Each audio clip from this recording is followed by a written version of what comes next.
The house on Willow Creek Lane was known for its silence. White siding, overgrown shrubs, and a door that hadn't been opened in weeks. But tonight, the silence broke with flames, a home burning from the inside out. The man inside never made it out. And by dawn, the whispers started. At the heart of it all was a woman named Celeste Rowan. She wasn't the kind to stand out. Quiet, polite, meticulous. The kind of neighbor who waved but never talked too much. She worked part-time at the library and volunteered at the animal shelter. No one would have guessed she'd be capable of something so brutal, so deliberate. But when the fire marshal's report came back, the origin point was clear. An accelerant poured along the stairs, traced up to the bedroom where he slept. Her husband. The story didn't begin with fire.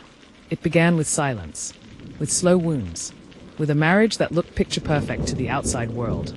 But behind closed doors, it was something else entirely. Celeste met Daniel Rowan in college. He was older, charismatic, with a grin that could light up a room. To everyone else, Daniel was a dream. But dreams have shadows. And Daniel's shadow loomed large in Celeste's life. From subtle put-downs to veiled threats, the abuse crept in slowly, like a vine wrapping itself around her spirit. Friends faded. Family drifted. Celeste changed. Her laughter grew quieter, her eyes more distant. And Daniel's control grew stronger. The first time he hit her, he cried after. Promised it would never happen again. Said it was stress. She forgave him. The second time, she told no one. By the third, she had stopped counting. She began documenting everything in secret. A burner phone, hidden photos, journals buried in the attic insulation. She wasn't just surviving, she was preparing. And then, one night, something snapped. Celeste stood outside the burning house, the flicker of flames dancing in her eyes. Her hands trembled, but her face remained eerily calm. She didn't run. She didn't scream. She watched. Inside, Daniel was asleep or drunk. The details didn't matter. He wouldn't be waking up. The neighbors hadn't yet noticed the fire. It was too late by the time anyone smelled the smoke. Investigators arrived. They asked questions. She played the part, distraught, shocked, broken. But behind the facade, something else simmered, relief. Detectives started to piece together inconsistencies. The fire had a pattern. Too clean. Too calculated. Celeste had no visible burns, no signs of attempted rescue. And there were no signs of forced entry. The door was locked from the outside. But it wasn't just the fire that led them to doubt her.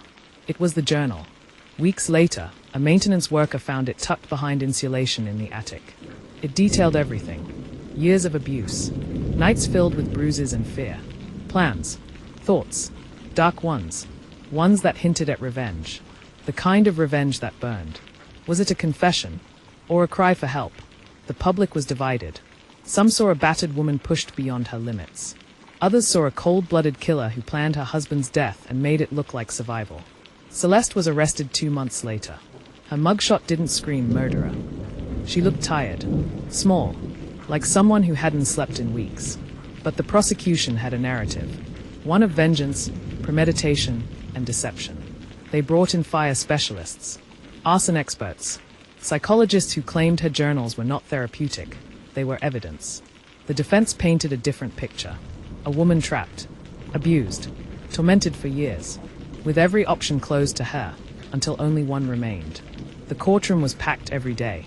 Reporters lined the benches. Social media exploded with hashtags. #JusticeForCeleste, #BurnedByAbuse, #SheLit the fire. A childhood friend testified. She was the kindest girl I knew. But he changed her. He broke her. A neighbor said, they seemed fine. Maybe quiet, but fine. The truth sat somewhere in between, hidden in the ashes.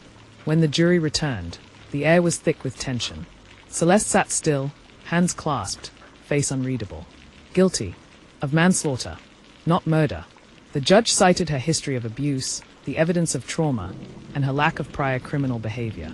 She was sentenced to 12 years, with parole eligibility after 6. The courtroom erupted. Some wept. Some shouted. Others stared blankly, unsure how to feel. Outside the courthouse, a crowd had gathered. Supporters held signs, "Believe survivors."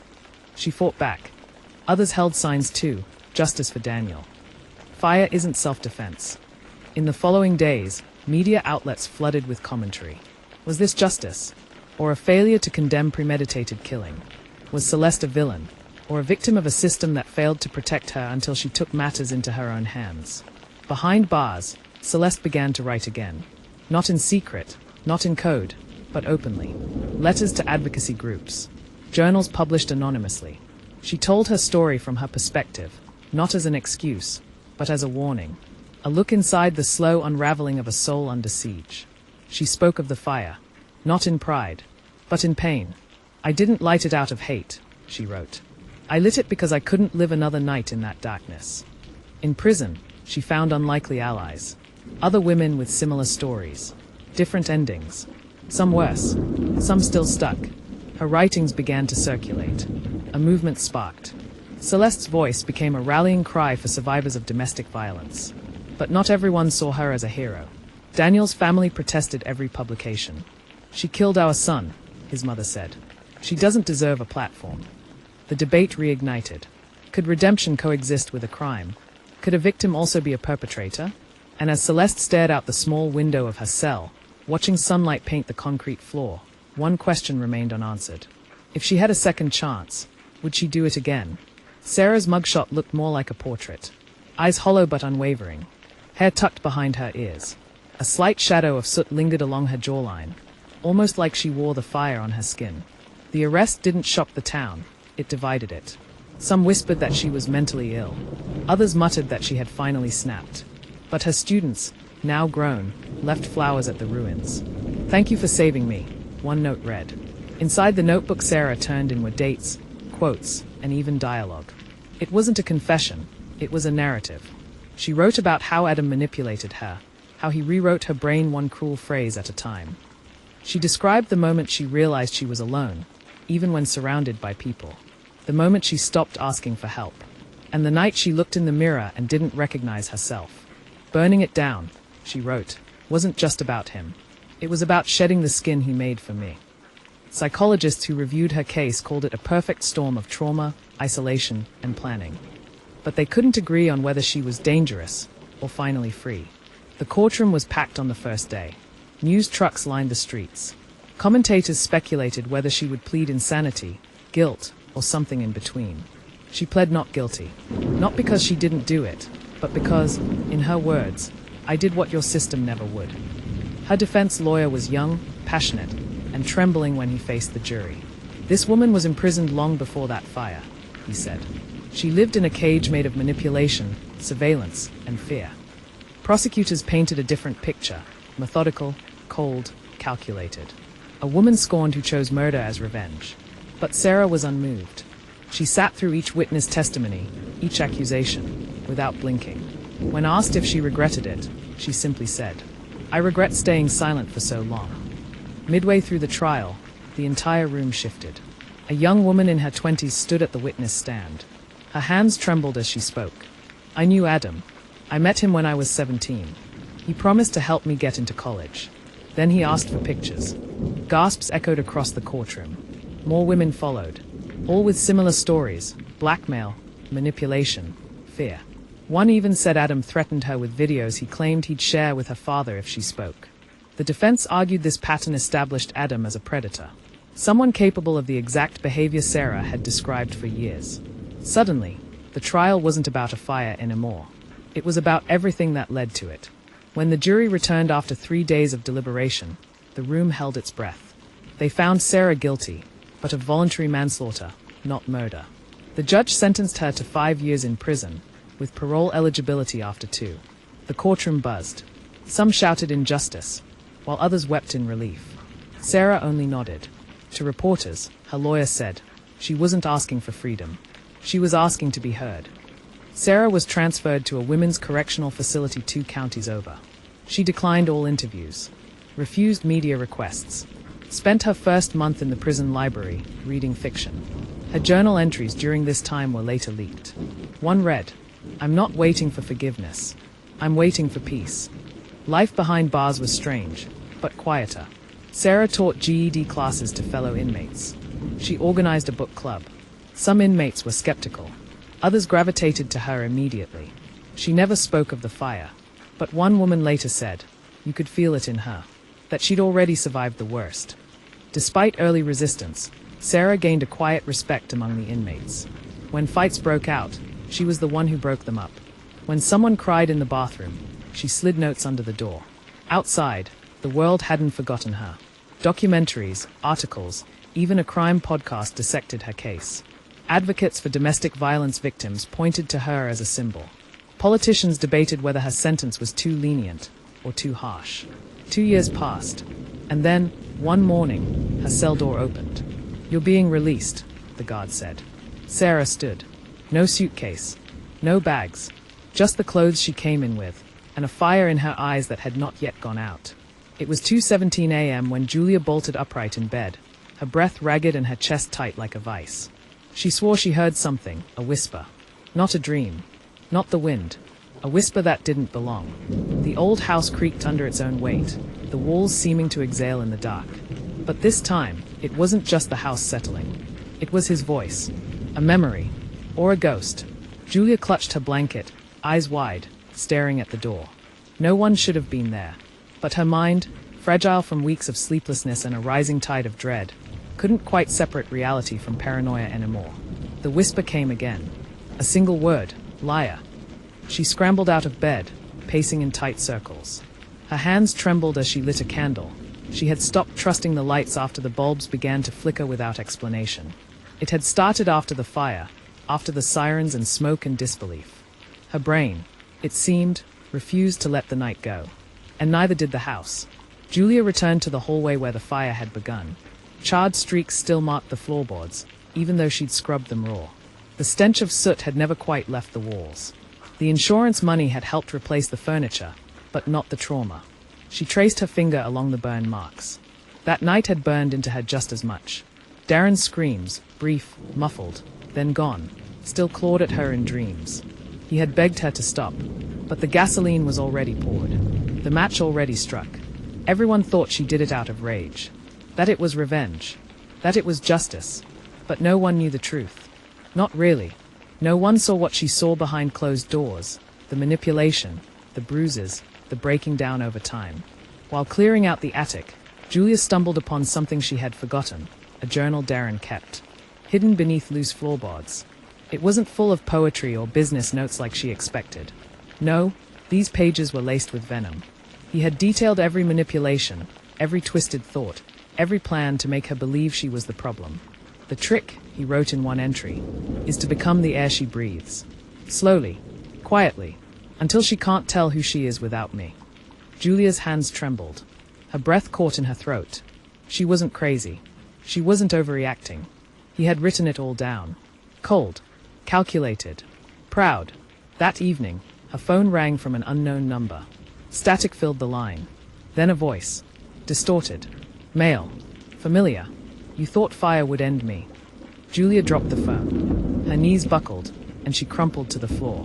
Was this someone playing a cruel joke? Or had Darren's sins outlived his body? She couldn't be sure anymore. Reality and hallucination blurred like melted film. She didn't call the police. She didn't tell anyone. She knew they'd label her unstable. Just like Darren used to. Julia avoided mirrors after the fire. They reminded her of the person she had become. Pale, hollow, haunted. But this morning, she caught her reflection by accident. And behind her, in the mirror, was a shadow. She spun around. Nothing. But when she looked again, the mirror was fogged with breath. 3 words scrawled across the glass in condensation. He's not gone. That was the moment she realized this wasn't just guilt. It wasn't just trauma. Something had followed her from that fire. Whether it was real, imagined, or something far worse, Julia was no longer alone in that house. And she knew now, the flames may have burned his body, but they did not silence his presence.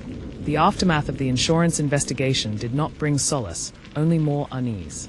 While the fire was officially ruled intentional, no charges were brought.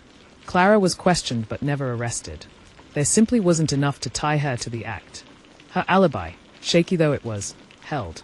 She claimed she was out walking, trying to clear her mind, something no one could disprove. But the town whispered. Her neighbors avoided eye contact. Her co-workers looked through her. The label stuck, even without proof. Fire starter. Murderer. At night, Clara would stare at the spot where the house once stood. The charred earth was like a wound that never closed. She could still see the outline of the front porch in her memory, smell the smoke lingering in her clothes long after the fire. She dreamed of Jeremy's face, sometimes angry, sometimes pleading, and always aflame. Sleep became scarce. She began journaling obsessively, not for therapy, but to maintain control over the narrative. She wrote about everything, how they met, the warning signs, the cold mornings where she questioned if she'd make it to the next. And she wrote about the fire, not in confession, but in metaphor. Her pain was the match. Her silence, the gasoline. Her will to survive, the spark. Strange things started happening not long after the fire. Clara began receiving anonymous letters. At first, they were simple. You know what you did. Then more sinister. Justice isn't finished. No return address. Just a neat, clinical font and black ink on white paper. She took them to the police. They logged it but didn't investigate. Probably some crank, they said. But Clara felt a growing chill that no one else seemed to notice. One evening, she returned home to find a single matchstick placed carefully on her doormat. She froze. Someone knew. Someone wanted her to know they knew. That night, she packed a bag and checked into a motel outside of town. She didn't sleep. Her nightmares were no longer confined to her mind. They had followed her into the waking world. Clara sought out help from a former fire marshal turned private investigator, Lucas Merton. He was retired but known for his instincts. Skeptical at first, he warmed to Clara's desperation. She handed him the letters, the matchstick, even her journals. He raised an eyebrow at the honesty she poured onto the page. "You're not guilty," he said after reading. "But you're not innocent either." Lucas began digging into the insurance claim, into Jeremy's background, into Clara's past. What he found was startling. Jeremy had 2 life insurance policies, one of which named a secondary beneficiary, a woman named Leanne Parks, unknown to Clara. When Lucas tracked her down, Leanne revealed she had once been in a relationship with Jeremy, years ago. She was shocked to hear her name still listed. What the hell was he planning? Lucas muttered. Lucas also discovered that Jeremy had withdrawn large sums of cash in the weeks leading up to the fire. Clara had no knowledge of the missing money. Bank records showed transactions in places Jeremy had never been. Small towns in New Mexico, outposts near the border. Lucas suspected Jeremy was planning to disappear and fake his death.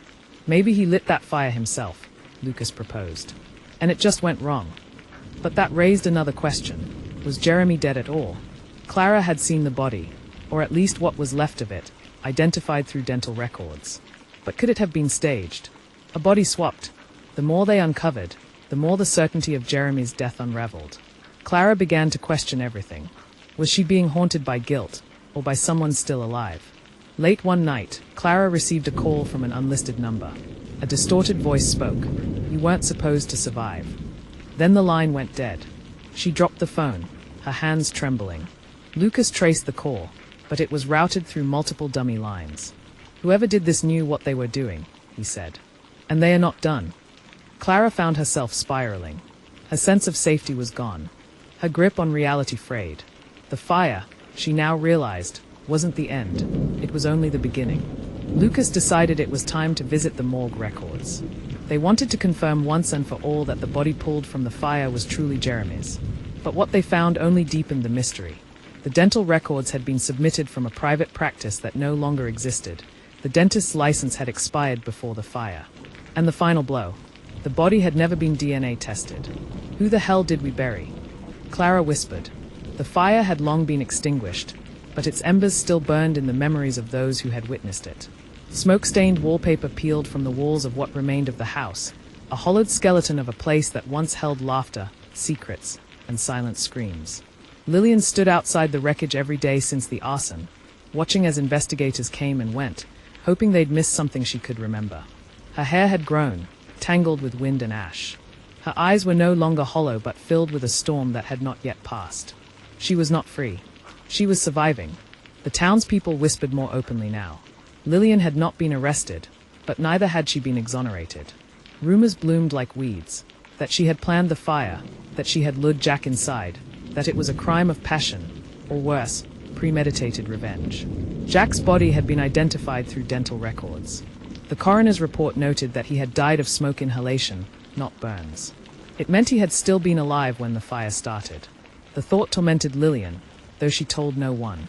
Lillian's silence became her shield. Detectives tried to pry through it. Friends disappeared. Her parents, once warm, now cold with worry, began to question whether they ever really knew their daughter. The fire investigation revealed no accelerant, no signs of forced entry, but the furnace was ruled faulty, possibly rigged. That technicality bought Lillian time, maybe mercy, but it did not clear her. And then came the letter. It arrived without a stamp, without a name, slipped beneath her door at midnight. A single line, typed on an old typewriter. You did what we were all too afraid to do. Lillian trembled. More letters followed, each one cryptic, laced with knowledge only someone close to her or Jack could have known. She recognized the patterns. Jack had kept secrets, business ties, dark debts, enemies cloaked as friends. Maybe someone else had wanted him gone. Maybe they'd used her. She brought the letters to the police. They scanned them for prints, none. Surveillance footage of her apartment hallway, glitched for 3 nights in a row. The letters became part of the case file, but detectives doubted her. Or maybe they didn't. Maybe they were afraid, too. Winter settled over the town. Snow blanketed the scars of the past. Lillian began to write, pages of memories, fragments of abuse, moments she had buried. Her therapist urged her to turn the trauma into testimony. But Lillian wasn't ready for courtrooms. She began receiving calls from unknown numbers. Breathing on the other end. No words. Just the sound of someone there, listening, watching. Then, one night, her front door was found slightly ajar. Inside, on her kitchen table, sat the matchpick Jack always carried. It was dry, unused. The fire hadn't ended the story. It had ignited a chain of reckoning. One last envelope arrived, marked to be opened when you're ready. Inside was a photo, her, as a child, sitting on the front porch of Jack's house. Her eyes wide, Jack's hand on her shoulder. Behind them, standing in the shadow, was a face she didn't remember, but now recognized. Her father's best friend. The man who had introduced Jack into their lives. Everything came rushing back. The silence, the fear, the nights her mother cried through the walls. She knew now. Jack wasn't the only monster. He wasn't even the worst. And as she closed the envelope, Lillian knew the fire had been only the beginning. Justice hadn't died with Jack. It had only just begun. Loudspeaker subscribe to True Crime Hub for more stories where the flames of vengeance meet the shadows of truth. If you found this case compelling, hit like, comment your thoughts, and turn on notifications so you never miss what burns beneath the surface.